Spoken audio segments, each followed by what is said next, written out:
on. Okay. So, Solidarity Lowell is a volunteer-based group of community members of Greater Lowell working towards social justice by defending the human rights, dignity, and equality of all persons against all forms of hate and discrimination. With all in-person events on hold, we hope we can bring people together virtually and come up with ways to pursue progressive issues in this time of social distancing.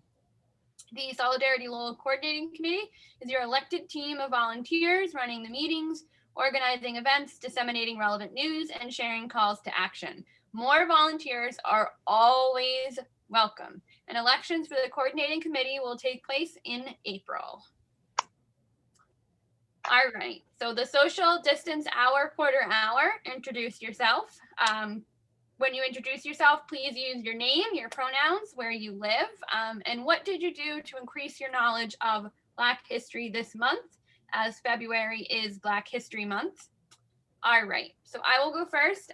I am Caroline Snow. My pronouns are she and her. I live in Centerville, and that might, with the redistricting, we don't know quite where we're going to fall. They're cutting our road into 2 districts. And then what did you do to increase your knowledge for this month? I've done a lot of reading and a lot of contemplation about what I can do to be better in person when we get there. So what maybe I could change, body language or, vocabulary, those types of things. All right, so I'm gonna just pick somebody and go down kind of the boxes. So I see Amy first. Okay. Hi, Amy Baranowski, she, her. I live, I'm just going to say I live in Mom's district because who knows where we live. Let's see, pronouns are she, her. And I wish I could say I went out of my way and did something special, but I am part of the Unpacking Whiteness, the ongoing book and movie club, I guess. I don't know if we have an official name, but so just for our last one, we just finished reading Stacey Abrams' new book, Our Time Is Now. And that was really just amazing and inspiring. And I'll throw it to Ryan.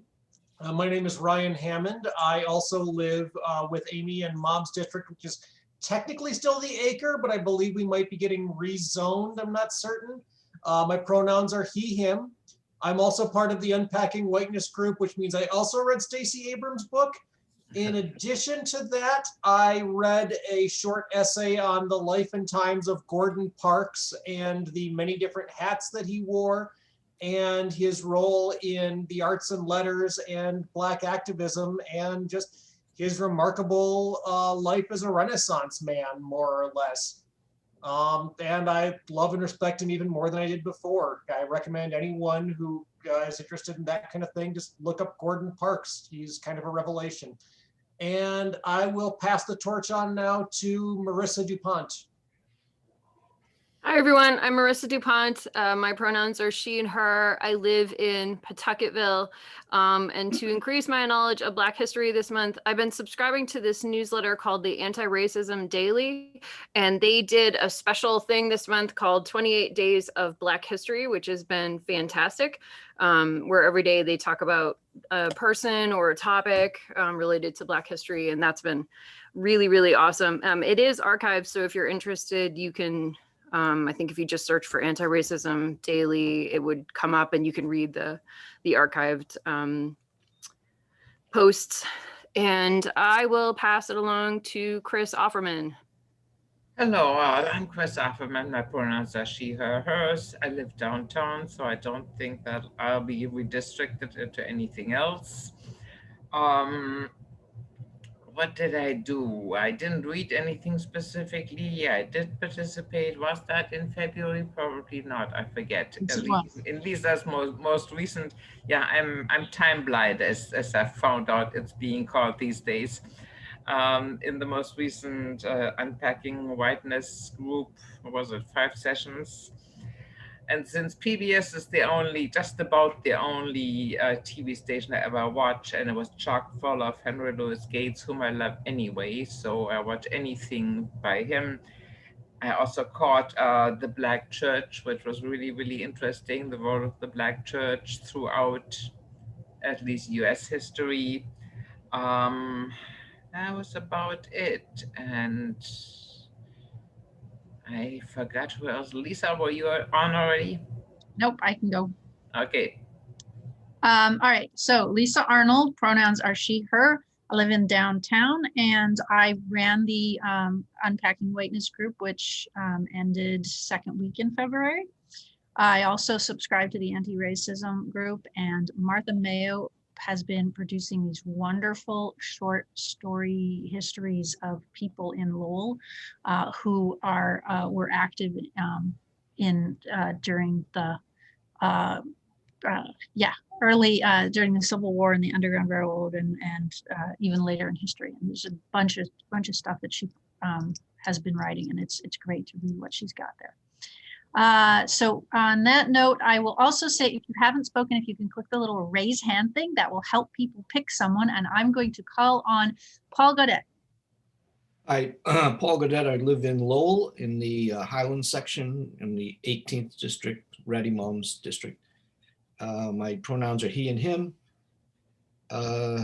And this month I read a piece in the New Yorker that's kind of like the corollary to Black history and white privilege. It was about growing up undocumented by Karen Villavicencio in the New Yorker. It was very insightful. It's about what it's like to be a child trying to navigate a white world. And I will pass it to Tara Hong. Thank you. My name is Tara Hong. My pronoun is he, him. I live in District 6, Rymon District, the Highland. One thing that I did to increase the knowledge of Black history alone, this month alone, I bought the Barack Obama new book, The Promised Land, to honor Barack Obama's, also honor Black History Month. So yeah, I will pass on to Scotch. Sorry if I pronounced your name wrong. Scott, that's okay. So I'm Scott Richards. My pronouns are he, him. I live in Billerica. I didn't do a lot for Black History Month. I didn't realize there was going to be a quiz, but I did just read about Henrietta Ward, who was a slave. She received her freedom and then was abducted back into slavery, and she actually won the largest lawsuit against her captor in US history. So I will pass it off to who is still not gone. I'll pass it off to John Grossman. Hi, John Grossman. He, him. You can come right down. Is that my computer doing that? Anyway, John Grossman, he, him. I live in Pawtucketville. I try to pay attention to Black history. I pay less attention to Black History Month. I did hear an interesting podcast about Marcus Garvey, including some recordings of his voice, which I had never heard before. So that was pretty cool. And I will pass it to Tooch Van. Hi everybody, Tooch Van. I live in South Lowell. My pronouns he and him and his. This month I reread the John Lewis biography, and he's one of my heroes. And then also I bought a book, a new Barack Obama book as well. I pass to Joe. Go boys.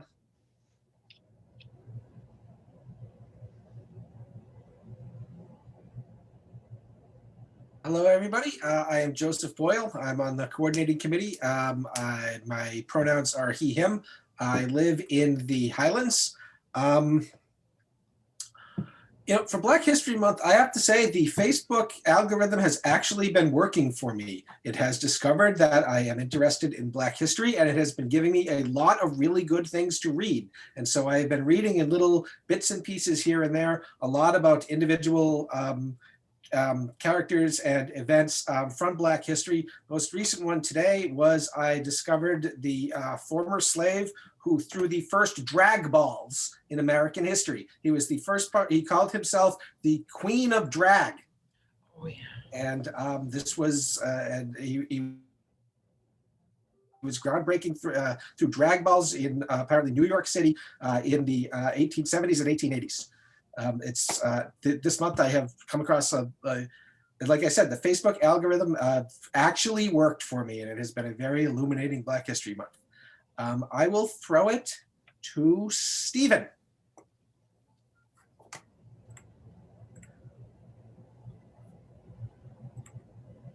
Hi, Steve Malagodi. I live in downtown Lowell in the 16th district. Vanna Howard is my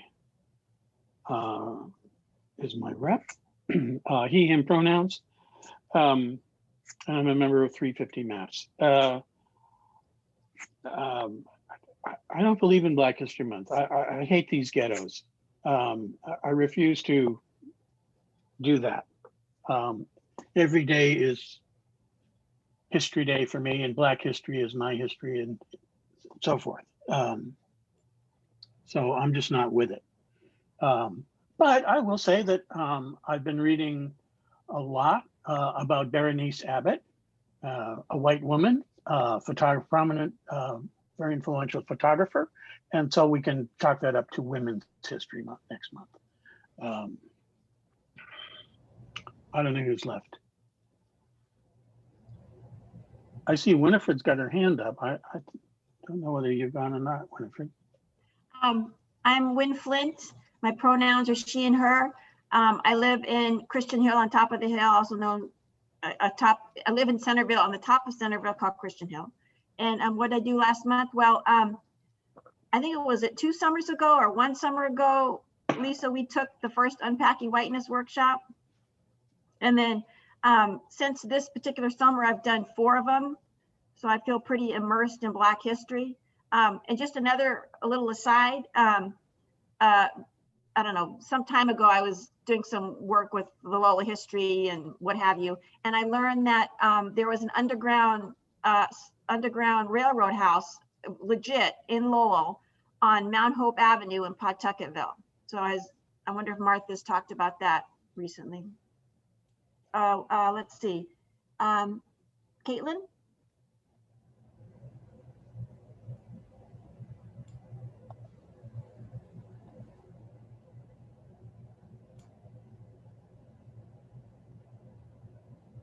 Caitlin, you're muted. We can't hear you. Not muted. Have we lost her? Oh, no, she is apparently frozen. Yeah.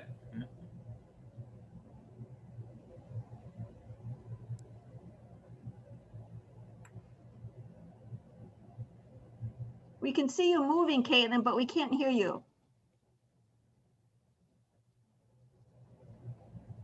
Oh.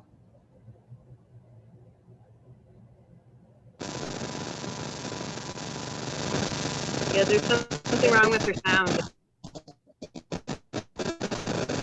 Caitlin, could you possibly put your information in the chat?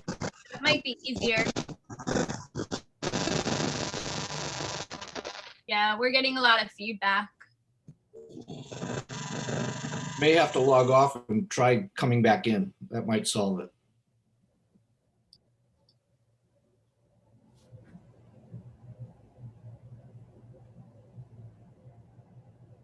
I think D is the last one to go. You're muted, Dee. I don't think Scott or Kevin have gone either. Scott went, but Kevin hasn't. Okay. Kevin, do you want to speak? Hi, can you hear me? Yeah. Hey, my name's Kevin Gilnack. He, him, his, just moved to Back Central last August in the midst of COVID. So glad to be connecting with some fellow neighbors. It's been hard to get to know the city. I guess I spent a lot of time working on the centennial of the 19th Amendment. And this month I've been working on working with a nonprofit to put together a curriculum really focused on the Massachusetts roots and the history of abolitionists and their connection to the suffrage movement. And also consulting on with some groups trying to make it easier for Black and brown folks to get into the cannabis industry. And then on a personal level, I'll just say, as far as the algorithms go, Judas and the Black Messiah and One Night in Miami, if you have a chance on your streaming service to check those out. That's about the extent of personal delving into Black History Month that I've been able to do this month. But I also echo what other folks have said, that it's a year-round conversation anyways, but nice to meet you all.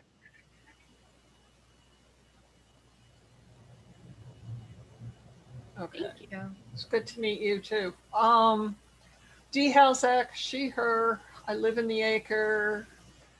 I have been studying Black history and issues for some time now, but Facebook has been friendly and showing me new things. And I also found a few webinars through my email, and most recent one was one that was done through the Wilmington Library on various places in Massachusetts that have a connection to Black history. And I learned some new things. And then, of course, there was Martha Mayo's fabulous series on Facebook, which I've been following. So, yeah. That's everybody then? Can Caitlin try again? Is she here? Yeah, There. Caitlin, do you want to try again? Noise on? Or okay. There. Okay, awesome. All right.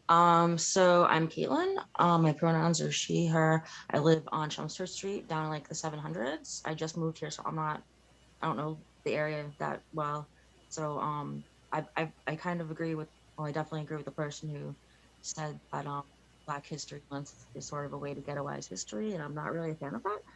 That being said, I did read The Making of Black Revolutionaries by James Foreman. He was one of the founders of SNCC, Student Nonviolent Coordinating Committee. And yeah, just super good book. Yeah, sorry about the feedback noise, guys and ladies. Great, thank you. I'm glad that all worked out. You were able to introduce yourself. So welcome everybody. I am, whoops, there we go. So for time's sake, I'm going to read these. So we're going to do celebrating victories with a big exclamation point. Lowell's Conservation Commission voted down a request from National Grid to approve a project to expand their pipelines, which would have damaged part of the wetlands. Robert Hoey stepped down from the school committee after using racist language on the City Life show. Serious plans to address racial inequality are already in place. And federal hiring, including both Justice and State departments. All federal departments and agencies are to examine their policies and practices to ensure they are adhering to new call for racial equity. President Biden has issued an executive order calling on Congress and the Secretary of Homeland Security to grant permanent status and a path to citizenship for Dreamers. Whoops. And then Alejandro Mayorkas is confirmed as first Latino and first immigrant Secretary of Homeland Security. Justice Department formally rescinded policy that led to family separations. President Biden issued executive order calling on Congress and the Secretary of Homeland Security to grant permanent status and that's in duplicate, and a path to citizenship for Dreamers. So does anybody have any victories that they would like to add?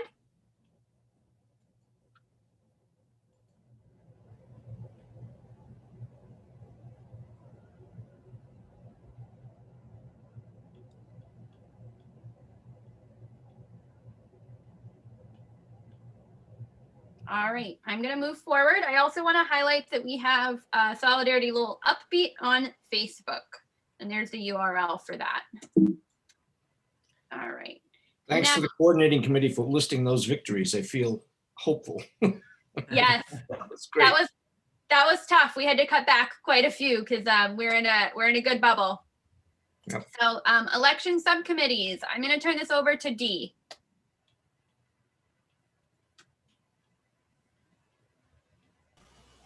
Okay, we don't have much to report right now. We're working on a scorecard of all the city councilors in terms of how their votes during the past year have fit with our values and agenda so that we can rank them when we're looking at who's running in the next election. And if anybody wants to join the committee and help us moving forward, we are committed to making sure that we have a more diverse council if we have anything to say about it in the future. Yep. And I'd like to just add to that, we will be allowing candidates to announce, and we are going to be doing a couple of those, I think, today on here, but then we will have an endorsement process for city council candidates. And after that, anyone who we endorse will get more time with our group, and we'll talk about ways we can help them. Thank you. All right. So Marissa? Hi, everyone. I'm the volunteer coordinator for Solidarity Lowell for the Merrimack Valley Interfaith Sanctuary Network. We currently have a gentleman who is staying in our sanctuary space who's seeking asylum from Togo. And we are responsible for his monthly expenses for about $500 a month. So if you're able to contribute, we would greatly appreciate it. You can do so at the link on your screen or just go to merrimackvalleyproject.org. You just need to remember to write asylum in the special notes part when you're donating. It's going to be through PayPal, and there's a spot where it says notes. It's not very obvious, so just keep an eye out for it and just write asylum there. Yeah, and there'll be a new event featuring Marius coming up probably in the next month or so. I'll have more information in a couple of weeks. But Marius recently had a run-in with the law, for lack of a better word, and he will be talking more about that in particular. But it was just a bunch of racist bullshit, for lack of a better term, and he is home now and everything is fine. He's doing okay, but it was a little scary. So every donation can help, because we did just have to pay some legal fees. Yeah, all is well. Paul, do you have a question? I just want to say, you can correct me if I'm wrong, but I heard it was mostly that when he was traveling, his country of origin driver's license was considered. Yes, I just wasn't going to legit. go into specifics, but yeah, he has a document that he's been using to travel, which is an international driver's license. He got on a plane in Boston, and Boston was fine with it. He went to visit a cousin in Arizona, and when he went to get back on the plane to come home, you know how wonderful Arizona is in terms of race relations. Well, they stopped him. Yeah. And again, I'm not going to go into super specifics right now, because I want him to be able to tell that story at some point. So once we have the details on that, we'll share it in the rapid response update and at our next meeting. Wonderful. Thank you. So now will be the time for allied group updates and announcements. Also, we're going to wrap into this the candidacy announcements. I will ask, just due to timing and respect for our two wonderful speakers, to keep it a bit more condensed. And then if you have further information, we can always put it in the chat and all of our social media platforms. Anybody have any group updates?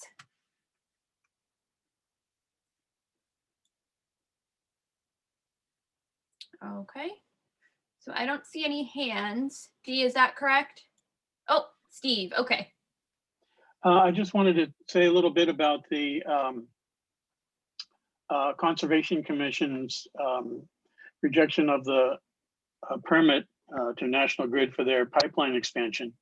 So that was an amazing victory. But it's not over yet, because National Grid can and probably will appeal to the Department of Environmental Protection. So we're trying to keep an eye on that process. And we'll certainly let everybody know what we know as soon as we know it. And maybe John can jump in with some more of the details if you want to. But the short story is that National Grid will probably appeal to DEP, and we'll get a hearing there. And then from that point, we believe there's another opportunity to take further action. So we will let you know about that. John, was there anything else to say about that or no? Just that there's some pretty cool folks on the Lowell Conservation Commission, and we should support them. And it's a good lesson to get involved in these commissions. You never know when you get a chance to make a difference. And they do have a vacancy, by the way, on the board. So if anybody's interested in being on the Conservation Commission, we could use another progressive vote there. So check it out. All right, thank you for that. Chooch, I'm gonna turn it to you. Oh, Are we doing announcements now? Yes, we are. Can I do this quickly, or is this the right time? That's fine. Yep.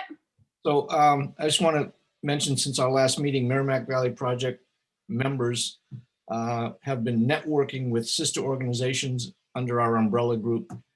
They're located in Waterbury, Connecticut, Western Massachusetts in the Berkshires, Northeast Kingdom in Vermont, and Augusta, Maine. And we're beginning to network specifically on the two issues of immigrant justice and environmental justice and climate change.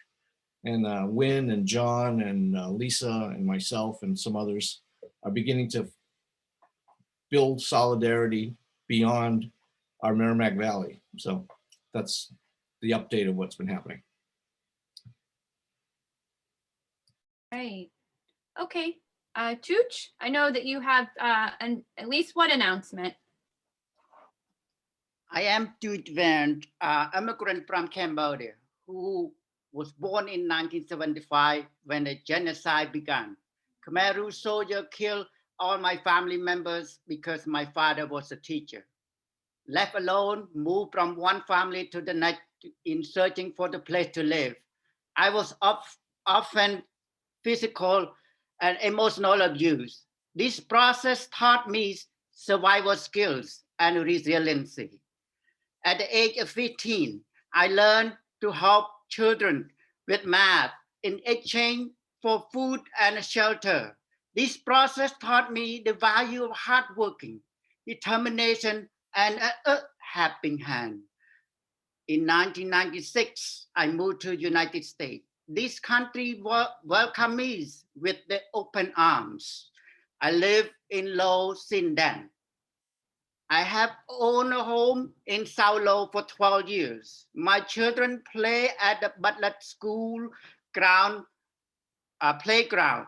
My family and I walk to get meal, both take out and eat in, enjoy daily and good times. Get grocery from the Rose Market on Goham Street. South Lowell is my home. I love and care deeply about my community.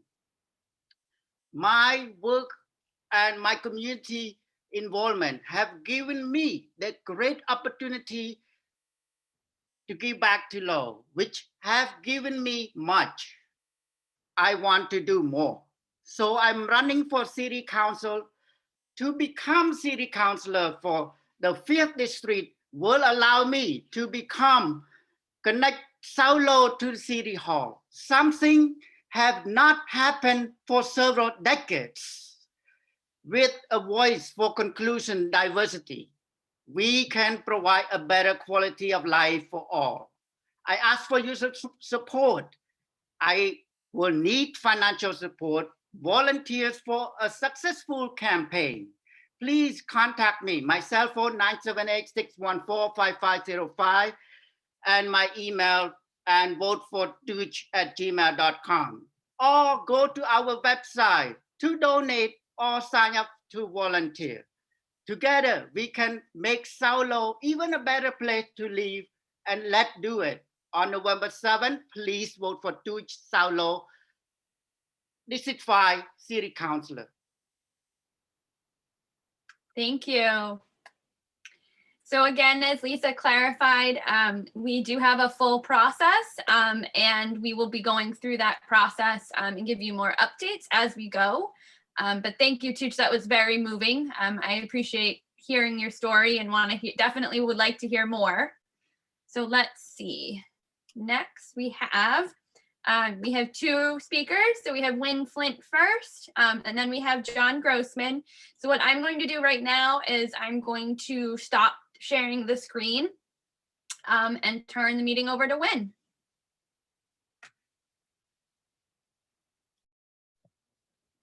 Okay. Let me share my screen. Let's make sure hope this works.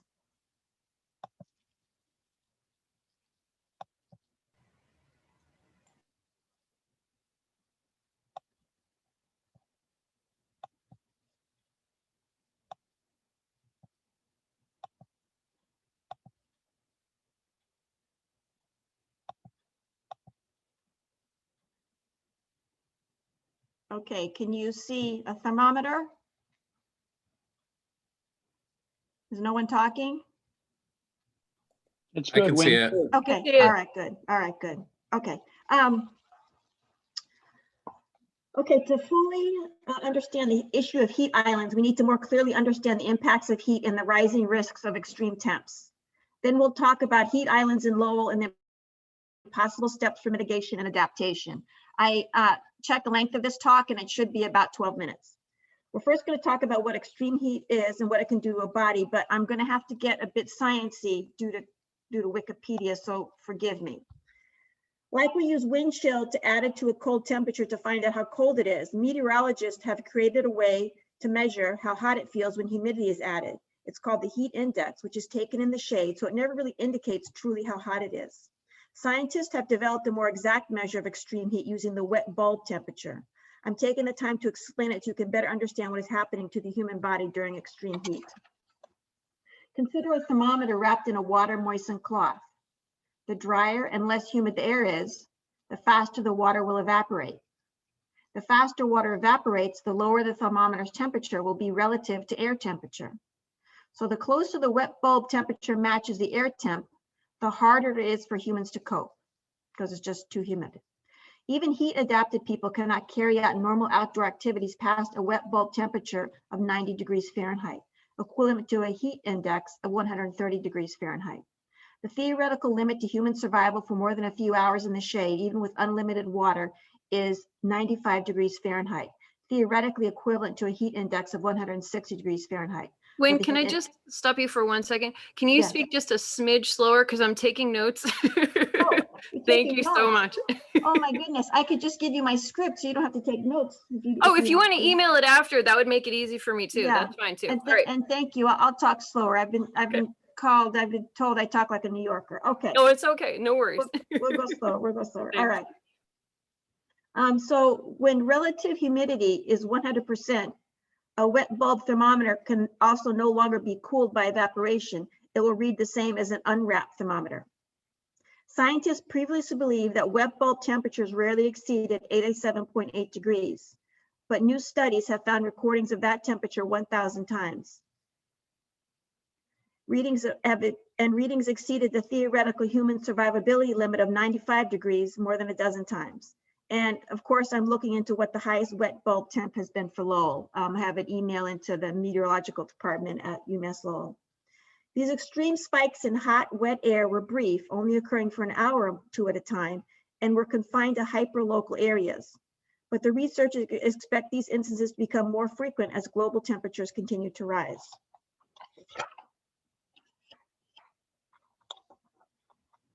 Okay, let's talk about the physical and mental dangers of heat.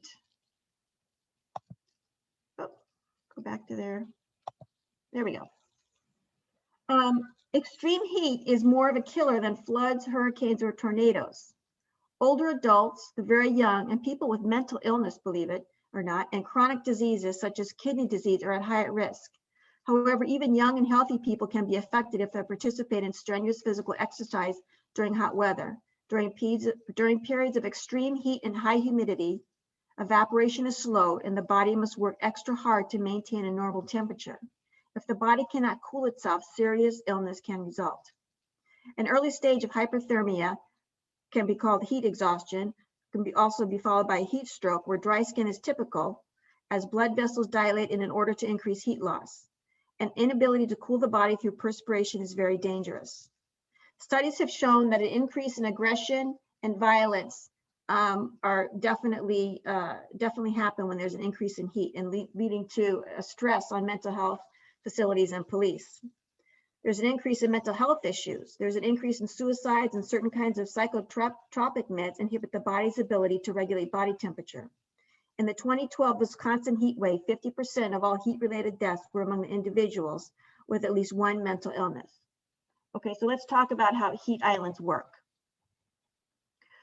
Okay, so here we have downtown, looks wicked crowded, and it's 92 degrees Fahrenheit.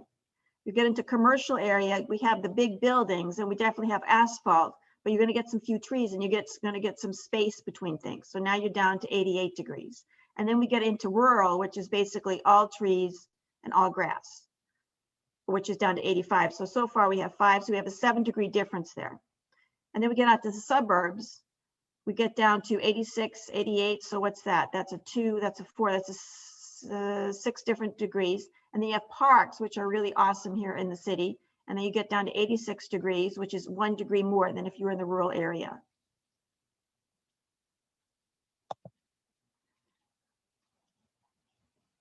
Okay, so basically, rural regions have more areas to reflect solar energy. For example, here on the white, the snow on the mountain, it's going to reflect here. Whereas in cities, it's absorbing the heat. There's so many black surfaces. So here we go, here we go. So it's just trapping all this heat. Okay, so let's talk about Lowell's urban heat islands. Lowell is at great risk for extreme heat. The last 5 years have been the hottest in 20 years around the world. We don't expect Lowell to be spared. Some communities that have lots of trees, new housing, and AC fare better in the heat. But as you know, most of Lowell does not fall into that category. Lowell is full of heat islands, areas with a lot of asphalt, concrete, and little greenery that results in higher temperatures. It is full of old housing. 50% of all housing in Lowell was built before 1940. This was before modern insulation practices and where the main idea was to keep heat in. That's a killer. So now you have any folks living in old housing designed to keep heat in, and many don't have AC or the money to run AC. So let's look at the Lowell neighborhoods. Oh. Okay, well, okay. Let's find out which our little neighborhoods happened. There we go. Okay, so let's just look at here and see, logically where we're going to have heat islands. Belvedere is essentially a suburb, right? This part of Belvedere, so you're not going to have heat islands. As you get down to Belvedere, I think it's called Belvedere Hill, which just starts to get more crowded, but right on, it's like on the other end of Shed Park or the other end of the cemetery, it's nice and green. And then you start getting to Lower Belvedere, which is has more heat islands. So you're going to have more issues there. Now, something that I don't think I meant to cover. Oh, let me do this. One of the key things about resiliency is the importance of neighborhoods where neighbors know each other and are likely to check up on one another, places with a lot of social capital. These are the neighborhoods that fare the best during heat waves. Okay, so let's look at all these neighborhoods with that in mind, what we know. Okay, so this is going to be crowded and it's not great. And I can't think necessarily of a tight community down there. I go into Back Central though, and what I think of is all the Portuguese community. So even though it's tight and there's going to be heat islands there, there's going to be more resilience due to the tight networks. And I'll explain a little bit more about the tight networks. And then we go here down, we go down this route, which is the connector. And if you look closely around here, it's all industrial. So you're going to have, it's not going to be, believe it or not, quite as hot as in the residential areas. And then South Lowell is blessed with a humongous Shed Park, the Lowell Cemetery, and then the cemetery down here. And the more green area in your area, the cooler the larger area will be. So even though some of this may be crowded, like the Moore Street, it's not going to be as bad as someplace like, we'll say, you know, parts in down the Acre. So South Lowell has some good stuff going for it. We have Highlands, we have the Lower Highlands. That's going to be kind of tough. But what's interesting, I believe this is Clemente Park. What's interesting is that in Lower Highlands, there's a Cambodian community, as we know, Cambodian town, and there's a Palin supermarket there. There's also the Boys and Girls Club right there, which can be a cooling center for kids. But anyway, so there's a lot of social capital in that area where you have more immigrant community. They're going to check up on each other, and that's a good thing. So Highlands, some of it's crowded, some of it's not so crowded. Once you get here over to Pine Street and near this golf course, it's not as crowded, and it's almost, some of it you might say it was suburban, so they're not going to have heat islands. Let's go over here to Pawtuckaville. Pawtuckaville, around this area in particular, is almost suburban in some ways, and then you have this ginormous forest. So Pawtuckaville isn't really going to have issues. You might have some issues near where you're getting closer to the university, get crowded there. But again, one of the things about being in the university area is I don't think you're going to have so much a problem with the elderly, and that's probably the biggest problem where the most deaths come is from the elderly. And then we go into Centerville. Centerville parts can be very crowded, especially the bottom of Centerville, the bottom of West 6th, and you get up into Christian Hill, which is where I live, and I'm fortunate to live right close to this reservoir, Christian Street. So I have green area, and then there's a couple of big school areas that are close to me, and the streets aren't so crowded, so I'm pretty fortunate. And also there's a lot of trees around here. Okay, now we get into downtown. As we know, that's where the tallest buildings are, except for Cross Point Towers. So you have downtown, it's crowded. But the interesting thing about the housing downtown is that a lot of it is in mills that have AC. And in some of the apartment buildings down there, you have what I call micro neighborhoods.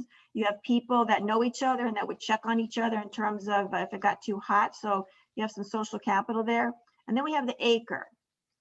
The Acre is going to be chock full of these heat islands. It's wicked packed out, and there aren't enough parks. And oh, I should tell you, the only official cooling center in Lowell is at the senior center, which is, we'll say, in the corner of Acre in downtown. Okay. Oh, and downtown, we talked about downtown, we talked about Acre, so we talked about everything. All right. So let's talk about resilience and mitigation. When Steve has a question. Yes. Now, when you're done, Win. Okay, keep it. Don't forget it. Let me know. Okay, that's Cambodia town. Okay.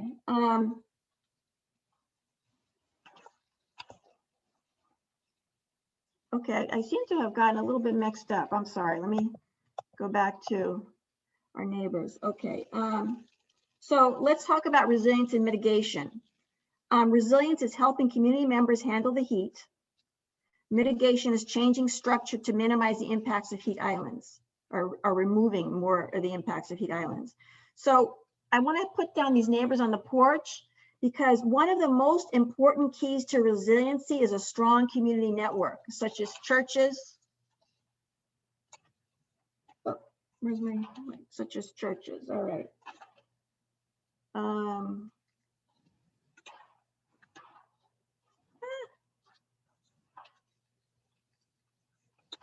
Okay, I lost my notes. Okay, such as churches that bring people together, also community centers, parks, and a streetscape of shops and sidewalks. This idea was born out during the 1995 Chicago heat wave, when an analysis comparing two neighborhoods showed that people living in Chicago's Auburn Gresham neighborhood fared much better through the heat wave than those in adjacent and demographically similar, which would be poor and largely African-American neighborhoods. Heat wave deaths in Auburn Gresham was lower than many of the very affluent Chicago neighborhoods due to the high social cohesion facilitated through an urban landscape of shops, public spaces, and community organizations. During the heat wave, people in the Auburn Gresham neighborhood were more likely to check on one another, and thus the most vulnerable, such as the housebound elderly, had a lifeline. And in Chicago at that time, about 950 people died during that heat wave.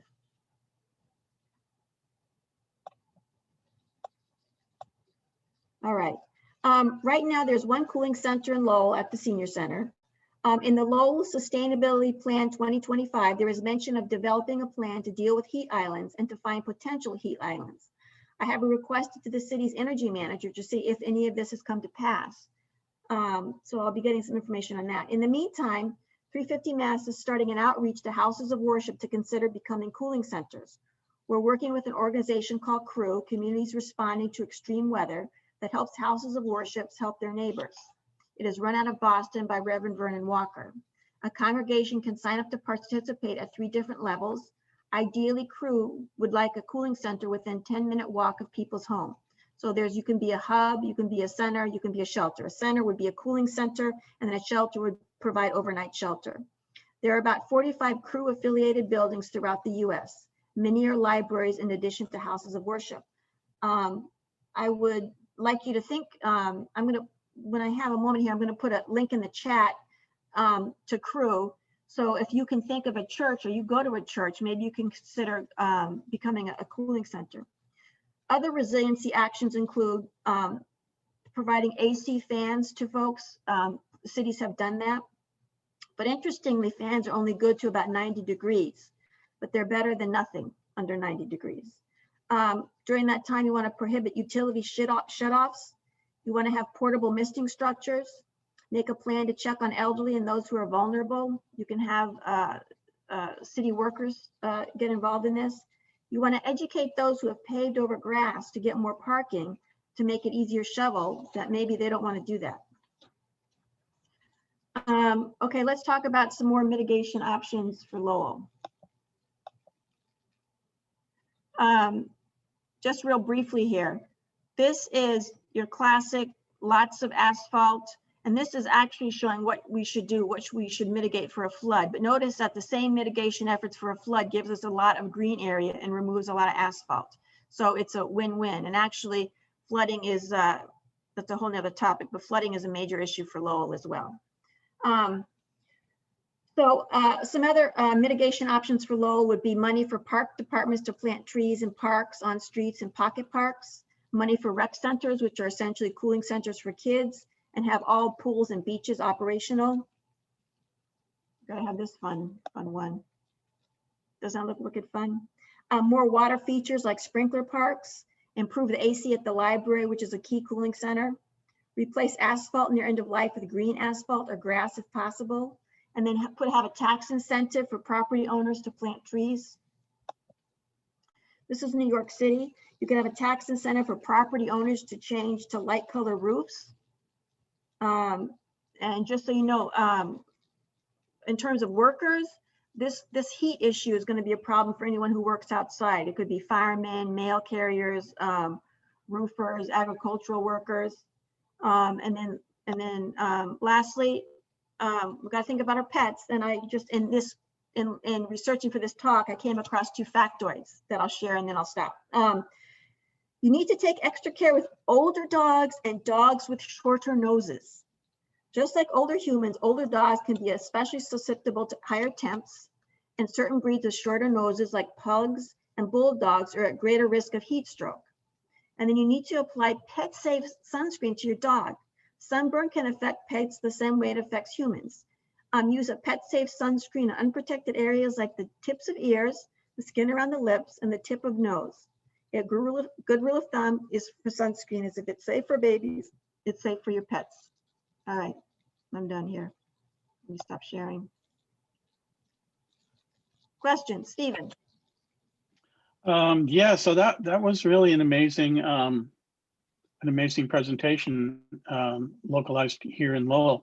I live downtown in one of those old mills, and right across the street from, well, it's not across the street, but right next door to me is, I think it's called Market Mills. But I thought that was where you lived. No, you don't live there? I live in Canal Place, but it's like, anyway, right next door. And a lot of elderly people and disabled people live there. It's subsidized housing. And I was talking to some of the folks who live there last summer, and it turns out that those apartments are not air conditioned. Really? They are not air conditioned. And to get an air conditioner in your subsidized apartment, if you're an elderly person, you have to have a prescription from your physician and then apply to, I guess, the Lowell Housing Authority to get an air conditioner put in. Now, this is a really serious health problem for the senior citizens living there. Cooling centers are great, but it's another problem because a lot of these people have mobility issues. Yes. And they Yes. can't really get to, it's not easy to get to a cooling center. So, this issue with the Lowell Housing Department, with our seniors in these subsidized housing conditions with no air conditioner really is something that needs to be addressed. And the number of heat days over 90 degrees is going to rise dramatically. I wonder if I can share my screen briefly. Is that doable? And don't you, Stephen, have experience with this coming from Miami? I mean, from heat. Well, yeah, but I mean, virtually everybody in Miami has air conditioning. If no air conditioning, there would be no Florida as we know it. And it would be better off that way. But yeah. Yes, you should actually be able to share screen. Yeah, okay. So I just want to show you, so can you see that map? No. Not yet. Right, I have to push the share button. Share. Now can you see that map? Yes. Okay, Yes. so Wynn did a great job in talking about heat issues here in Lowell. Here's a global map.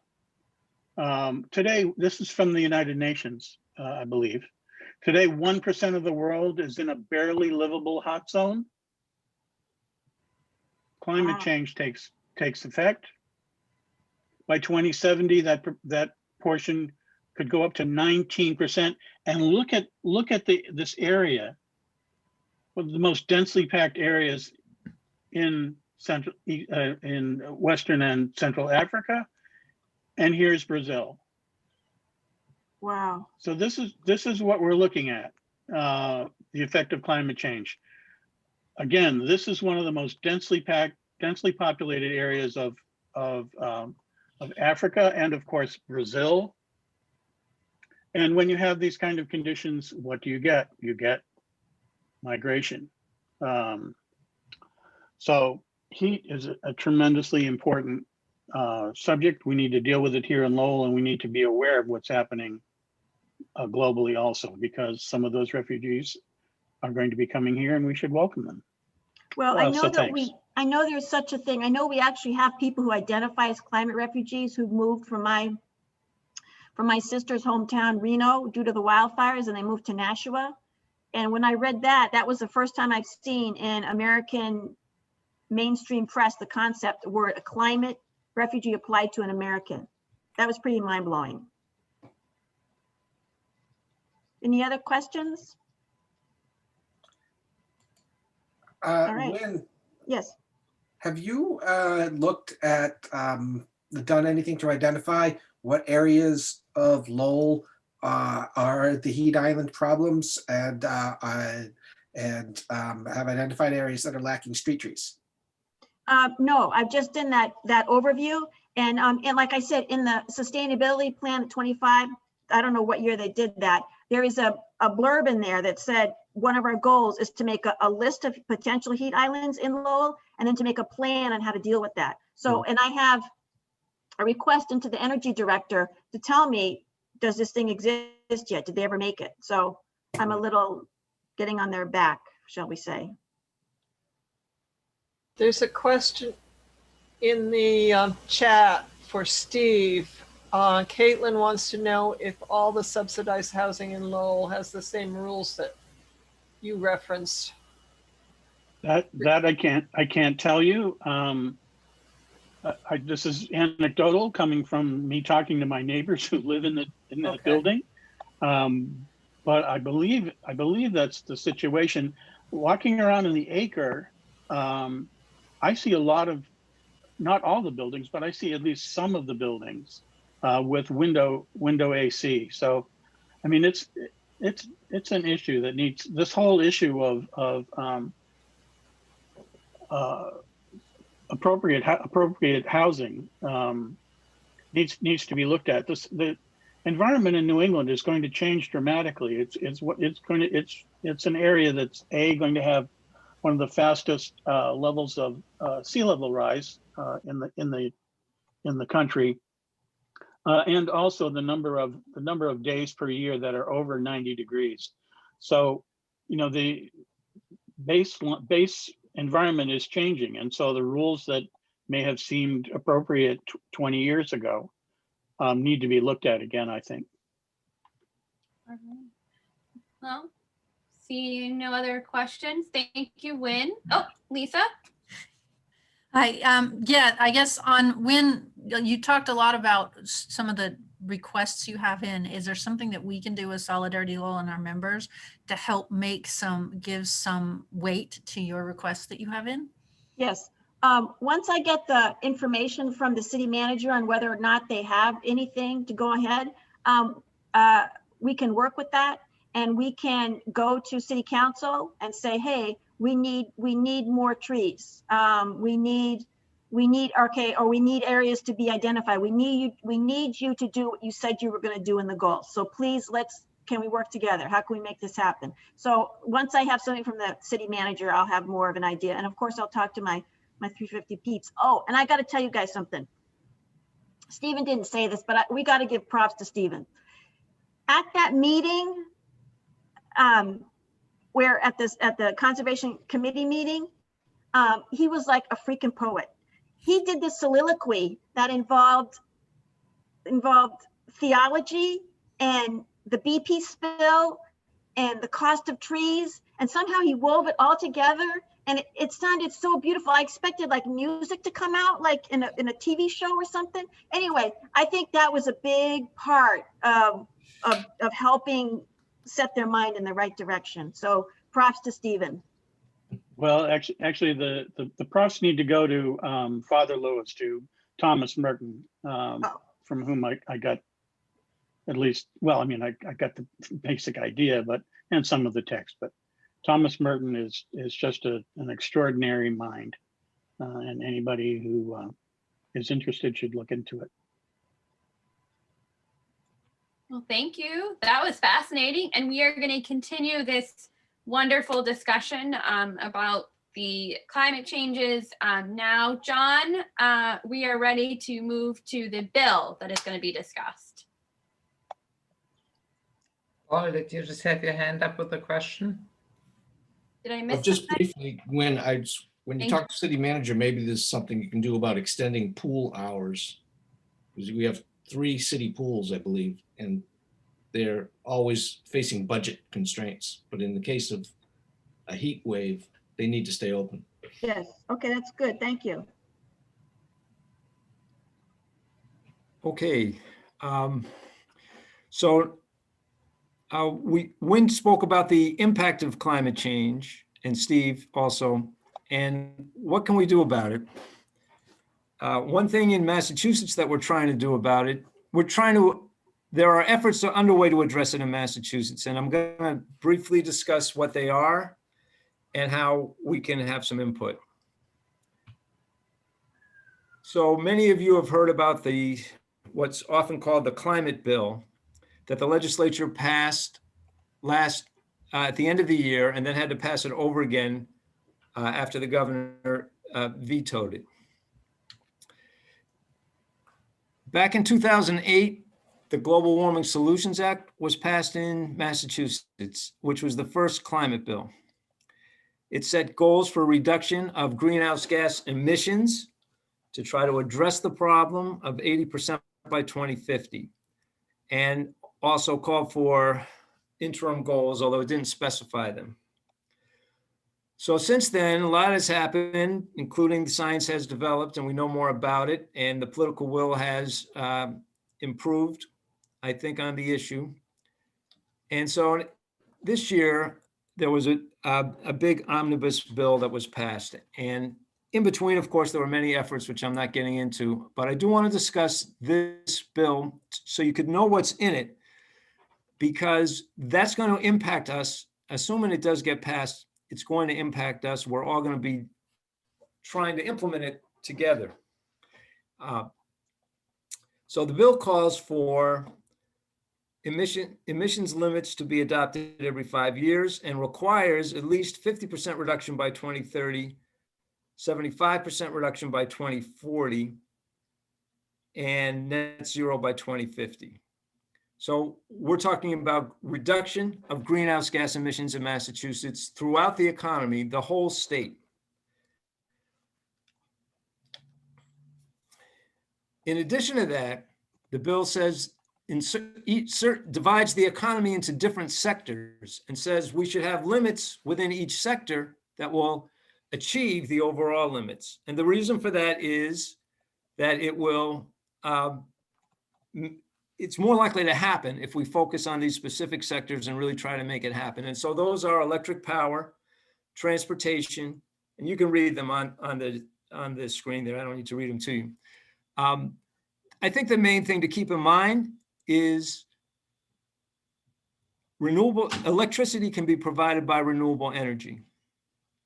So if we power everything by electricity, it's likely to be cleaner than if we power things by natural gas, coal, or oil. So our goal is to electrify as much as we can, in addition, obviously, to reducing energy emissions. The key goal is to electrify everything. So, but for that to work, the electric power grid has to be green, has to be powered by renewable energy, or at least clean energy. Renewable energy is safer in other ways.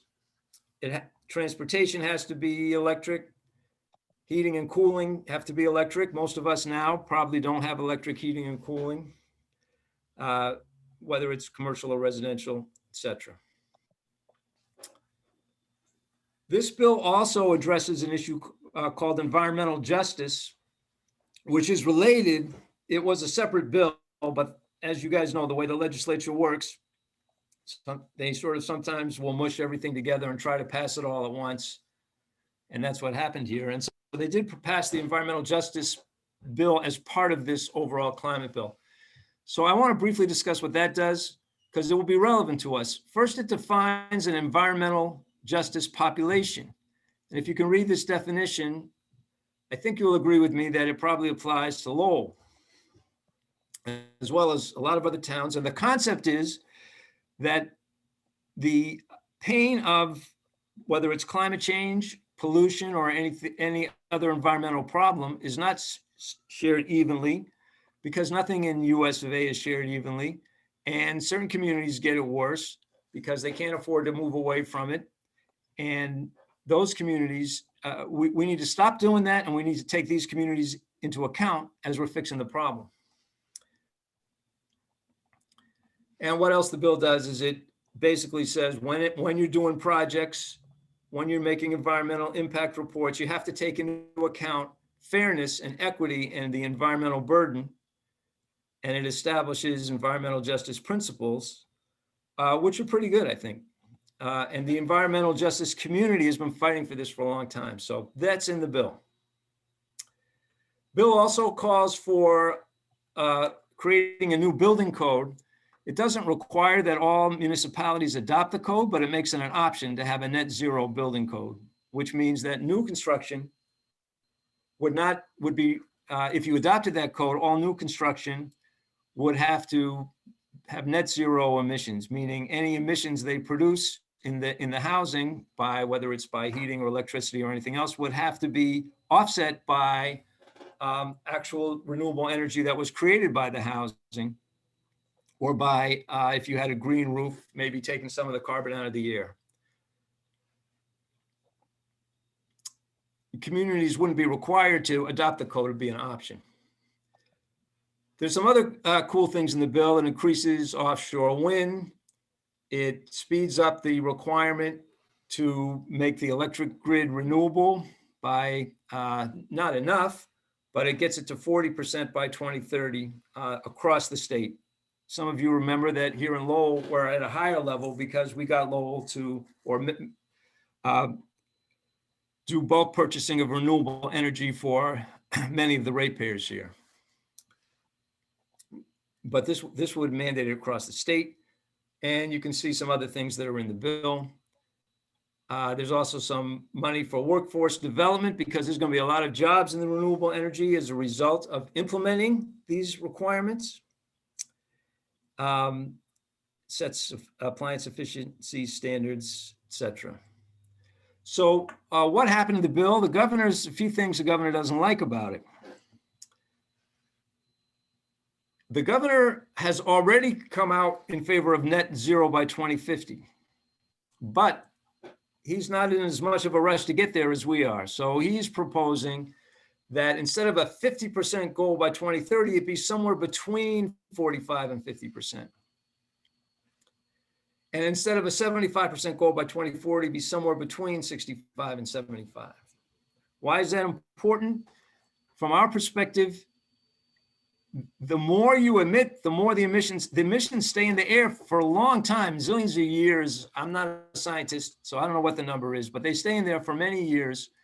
So it matters how quickly you get to net zero, or to actual zero for that matter. If you wait till a long time to get there, you've emitted a lot in the meantime. So it's really important to speed this up. Also, he proposes that the sector limits not be binding. As long as we're meeting the overall economy-wide limits, we shouldn't have to focus as much on the sectors. And we feel that's going to really distract people and impact the focus, because every sector is going to have to get to these goals.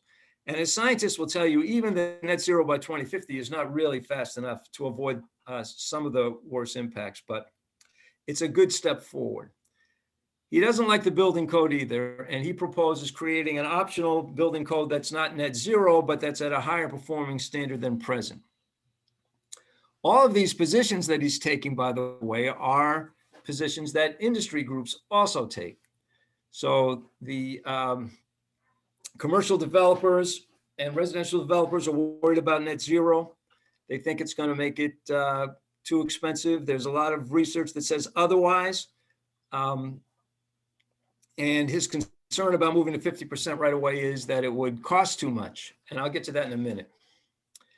He did do one good thing, though. He strengthened the EJ, the environmental justice language, somewhat, which gets to interesting politics on his part. It's always good to split the opposition, but we're not going to let him do it. So that's the bill. And I was asked to talk about the Clean Energy Climate Plan, which I'm not really qualified to talk about, but I can tell you a couple of things about it. The Global Warming Solutions Act that's currently in effect, this bill, the climate bill will modify it, does require the administration to make a plan to achieve the goals. I put in the number of pages of the plan to explain to you why I'm not qualified to describe it to you. And so they do some technical studies and they figure out how they're going to achieve their goals. But what's important to know about the climate plan is it assumes the existing law. Plus, Baker moved on his own, proposed the net zero requirement. That will be different if we get the 50%, because Baker's plan is based on 45%. John, could I ask how much longer for this piece? We are moving almost into wrap up time. All right, I'll finish up. So this is the point I wanted to make, which is Baker's proposing the 45% because he believes that going further than that will put the Commonwealth at a competitive disadvantage. This is from the climate plan, and impose unacceptably high cost impact on business and families. You guys know this, that's a social decision. Who pays for it can be changed. We can decide to subsidize these programs and to get money from the people that have it. The fact that there's a cost can't be the impediment to solving climate change. We don't want all those uninhabitable stretches of the earth that Steve and Wynn were talking about. And we have to make sure that the cost of getting there doesn't fall on people that can't afford it. But Charlie Baker's not going to be the one to make that happen, but we can make that happen. What can you do? Contact your rep, urge them to pass the climate bill. Keep these 3 pieces in the bill that the governor wants to take out. If you stay in touch with us, we'll keep you posted on the rest of it. And that's it. Thank you. John, could you please email me the slides if possible? Certainly. Thank you. Thank you. That was really well done. I appreciate that. Bills are always really tricky to try to explain, and I thought that was really well done. Does anybody have any questions? I just have a comment that, it's so short-sighted. It's not good for business to keep polluting the air and creating heat problems and coastal flooding and all the rest. But that's always the political debate that goes on, is they have no vision. That's true. I'll point out also that that bill was largely written and shepherded by our own state rep, Tom Golden, who's probably, I think it's safe to say, not the most progressive rep at the State House. And also someone involved in the realty industry, as you know. So if he's not worried about the business impact, I'm not worried about the business impact.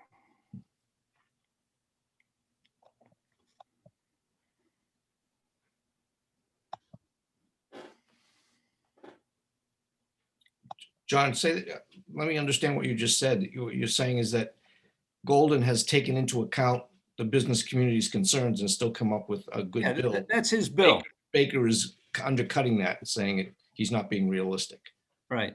I mean, it's not like he's criticizing the progressive left for being unrealistic by wanting Medicare for all or all the things that we actually want and need, and can be funded if we take the money from the people that have it, who have gotten it by exploiting people, in my personal opinion, for the most part. But this bill was written by mainstream business community, by Tom Golden's folks. So I just point that out when evaluating the governor's criticisms.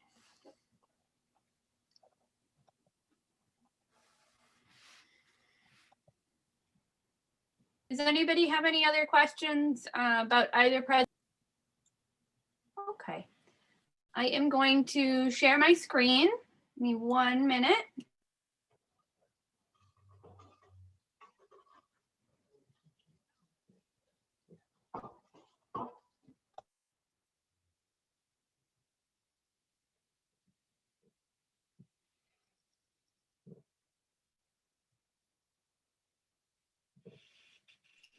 So our next meeting will be March 28th, and we will be discussing the elections for Solidarity Lowell Coordinating Committee.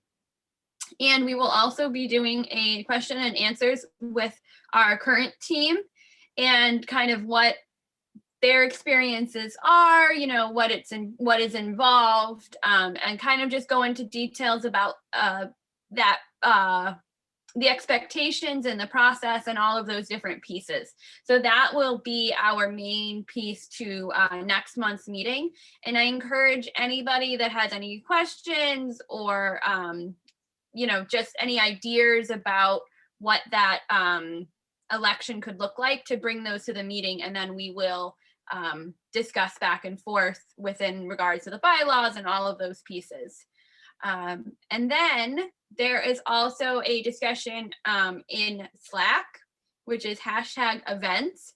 And that is for like allied groups, anything that you see that's like webinars. Dee had mentioned that she had found some really awesome webinars. Anything that you find that you feel like the group should know.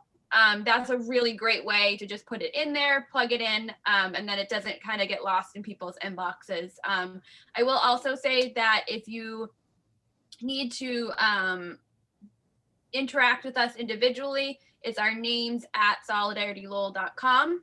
That's the email that you can use. I know that was on the election slide, but that works for everybody that's on the coordinating committee. And then the last piece is who will help us with reminder calls and texts for next month's meeting. Yay, Chris. Yes, because we had a couple of people that had to leave the reminder text cause, whatever it is, it's all text right now, our group.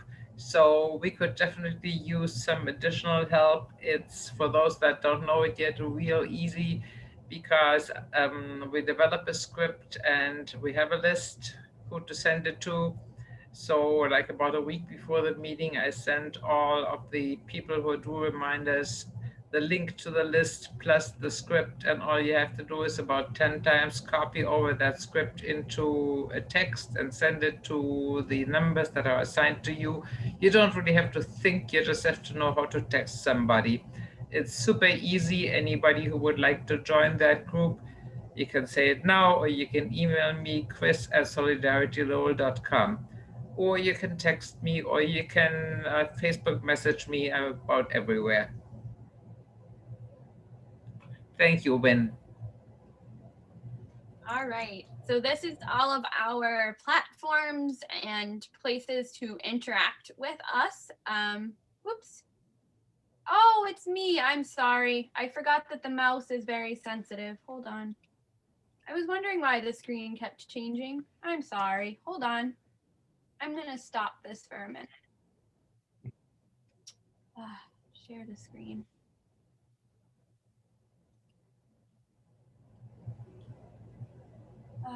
That's not what I wanted.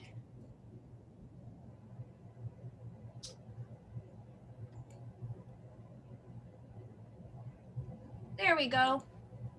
All right, I apologize for that. So now here is all of our places to chat with us online. And next, but certainly not least, is thank you for attending. And if you would like to stay on for some informal chatting, that shall commence now. Thank you, everybody. And especially thank you for the 2 new people that attended today. We hope to see more of you and lots of you. Kevin and Caitlin, who I think Caitlin is still here. Can't see you on my screen. No, looks like she left. Yes, Caitlin had to leave. Oh, Pigpen's here for chatting. Pigpen wants to chat. He stole my seat. This is his punishment. I'm going to turn the recording off now, right?